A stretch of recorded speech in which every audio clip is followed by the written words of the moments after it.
والصلاة والسلام على سيد المصطفى والمجتبى وعلى آله وصحبه من أهل الصدق والوفاء.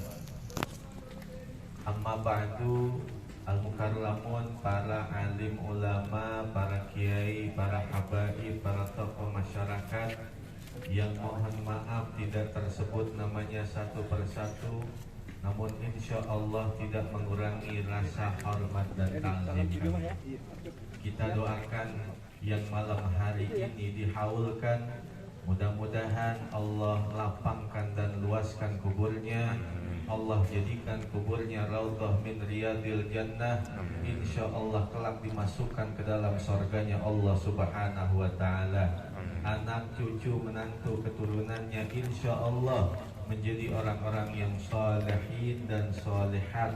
Kita semua yang hadir malam hari ini mendoakan, mudah-mudahan tidaklah kita bangun dari tempat ini kecuali telah mendapatkan rahmat Allah, mendapatkan maghfirah Allah, mendapatkan ilmu yang bermanfaat fid din wad dunya wal akhirah, dan kita semua tercatat manusia-manusia yang akan mendapat syafaat Nabi kita Muhammad sallallahu alaihi wasallam. Ayuhal ikhwan rahimakumullah, berbicara tentang haul berarti membicarakan tentang kematian. Kematian adalah sebuah keniscayaan. Siapapun yang pernah mengalami hidup dan kehidupan, mau tidak mau, suka tidak suka, menerima ataupun tidak, pasti akan mengalami kematian. Hujjatul Islam Al-Imam Abu Hamid Muhammad bin Muhammad Al-Ghazali At-Tusi, beliau berkata, kullu ma huwa atin qarib fal ba'id ma laysa huwa bi'at. Sesuatu yang paling dekat adalah sesuatu yang bersifat akan datang. Sedangkan sesuatu yang paling jauh dalam kehidupan manusia adalah sesuatu yang telah terlewat dalam kehidupan.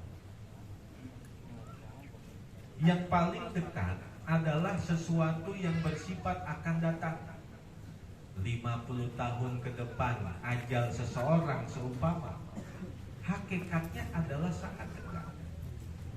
Karena lambat laun dan pasti akan bertemu dengan.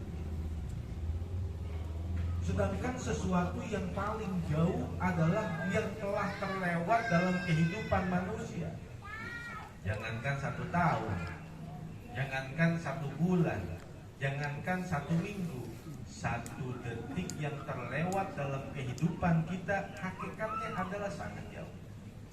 Karena kita tidak akan pernah kembali lagi bertemu dengannya. Sehingga Al-Habib Abdullah bin Alawi Al-Haddad sahibur ratib, beliau berkata, walau annana idza mutna turikna lakanal mautu rahatan likulli hayy walakinna idza mutna bu'idna fanus'alu ba'dada an kulli syai'.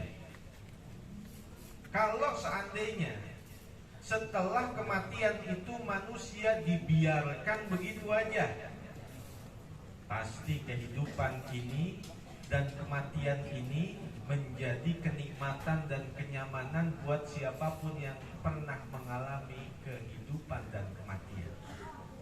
Kalau habis mati, begitu aja dibiarin, ya nikmat bagi setiap orang yang hidup. Tapi kenyataannya setelah kematian justru manusia dibangkitkan. Habis kematian justru manusia dihidupkan dan dibangkitkan. Dipertanyakan tentang apa yang pernah mereka kerjakan dalam kehidupan dunia ini. Ada 2 malaikat ditugaskan oleh Allah Subhanahu wa ta'ala. Yang satu mencabut orang mukmin, yang satu mencabut nyawa orang yang durhaka. Allah Subhanahu wa ta'ala pesan kepada nih malaikat yang ditugaskan untuk mencabut nyawa seorang mukmin. Kata Allah, kalau ini orang mukmin berdoa, jangan dikabulin doanya. Semakin beratkan beban rasa penderitaan sakaratul mautnya. Lalu Allah pun berpesan kepada malaikat yang ditugaskan mencabut nyawa orang yang durhaka. Kalau dia minta apa aja dan berdoa, kabulkan doa-doanya dan ringankan beban sakaratul mautnya. Itu dua malaikat tuh. Malaikat yang ditugasin mencabut nyawa orang beriman bingung, yang ditugasin untuk nyabut orang yang durhaka bingung. Tapi yang namanya malaikat la ya'sunallaha ma amarahum wa yaf'aluna ma yu'marun. Pokoknya yang namanya malaikat kalau diperintahin nggak pernah nolak, langsung aja udah dijalanin, nggak pakai nanya lagi. Maka setelah keduanya menyelesaikan tugas, Allah Subhanahu wa ta'ala menjelaskan, wahai malaikat yang engkau aku tugaskan mencabut nyawa orang yang beriman, kenapa doa-doanya ditolak?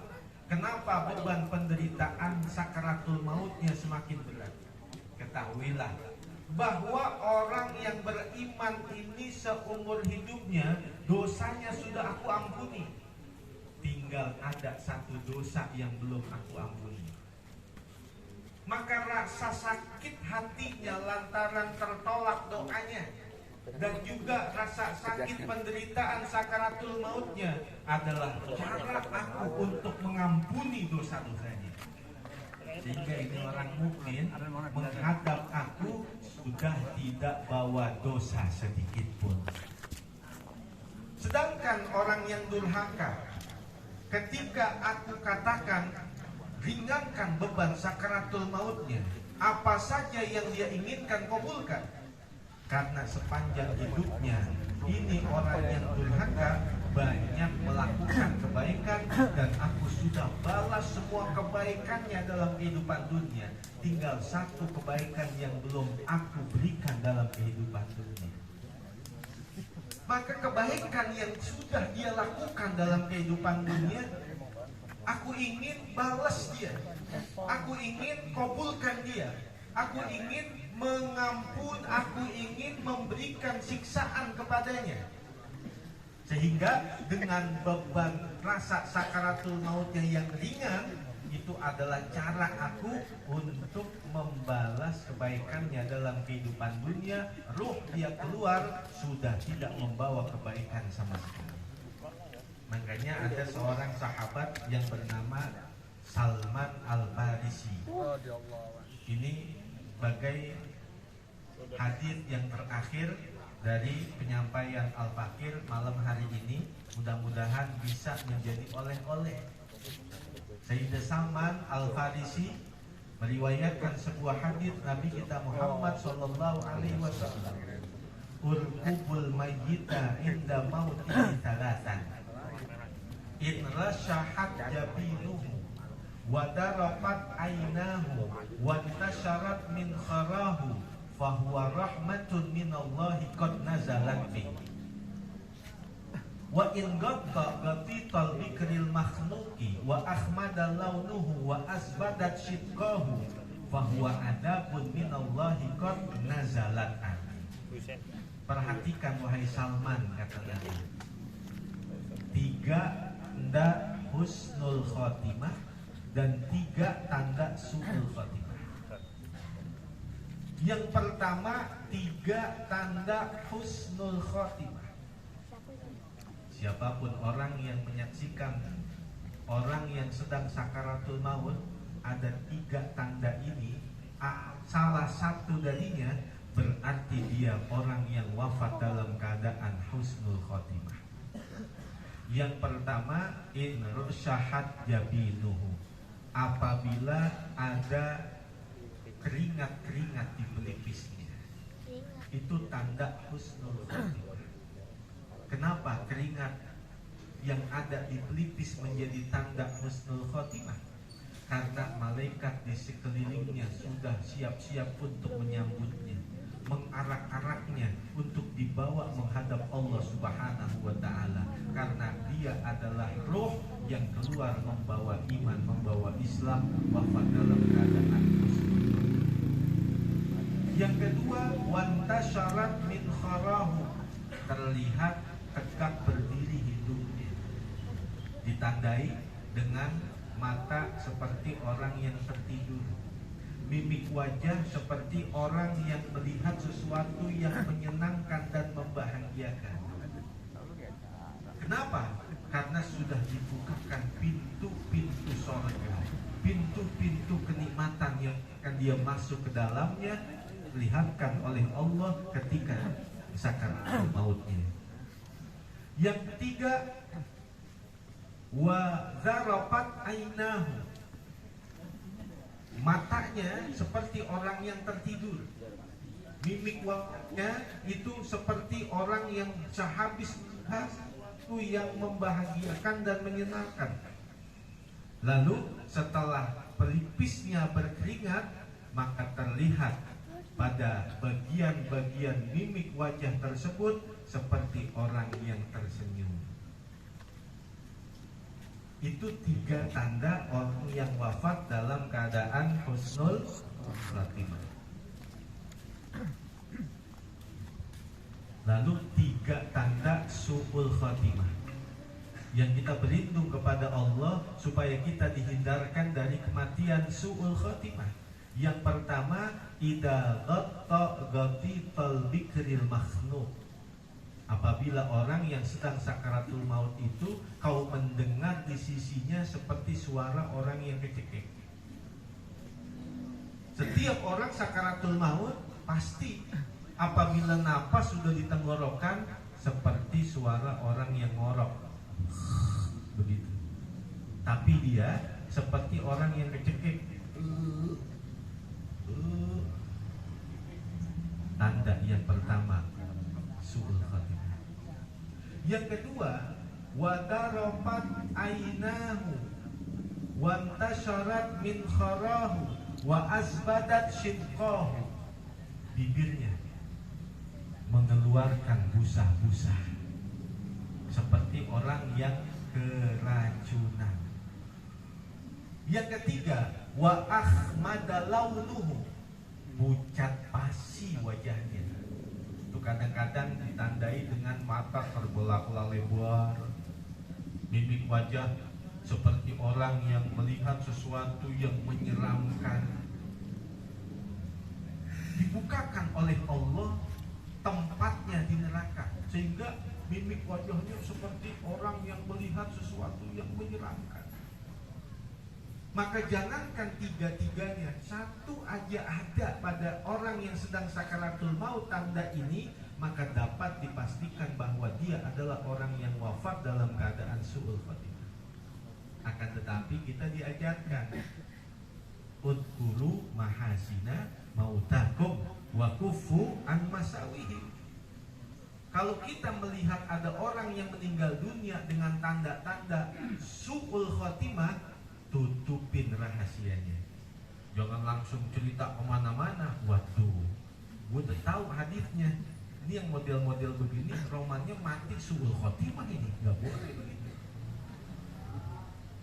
Yang ada kita diperintahkan untuk menutupi aibnya, menjaga rahasianya. Untuk orang yang telah meninggal dunia, ceritakan kebaikan-kebaikannya aja, ceritain yang cakep-cakepnya aja. Sehingga seorang penyair mengatakan, waladatka ummuka yabna adam bakiya wan nasu haulaka yadhakuna surura fa'mal li nafsika an takuna idza bakau fi yaumi mautika dhahikam masrura. Wahai manusia, ketika engkau dilahirkan, engkau dalam keadaan menangis, sedangkan orang-orang di sekitarmu tersenyum bahagia. maka berusahalah semaksimal mungkin untuk menjadikan mereka menangis pada hari kematianmu, sedangkan engkau dalam keadaan tersenyum bahagia menghadap Allah Subhanahu wa Ta'ala. Mudah-mudahan Allah senantiasa memberikan hidayah taufik kepada kita, ilmu yang bermanfaat kepada kita, fiddin wa dunya wal akhirah. Dan yang dihaulkan malam hari ini, mudah-mudahan Allah lapangkan dan luaskan kuburnya, Allah menerima semua amal ibadahnya, menjadikan kuburnya raudhah min riyadil jannah, insyaallah kelak dimasukkan ke dalam surganya Allah Subhanahu wa Ta'ala. Ala hadhihi niyyah wa ala kulli niyatin salihah wa ala ma nawaina wa ala ma nawa bihi salafun salih bi sirri asraril Fatihah. Bismillahirrahmanirrahim. Alhamdulillahirabbil alamin arrahmanir rahim maliki yaumiddin. Iyyaka na'budu wa iyyaka nasta'in. Ihdinas siratal mustaqim. Siratal ladzina an'amta 'alaihim ghairil maghdubi 'alaihim waladdallin.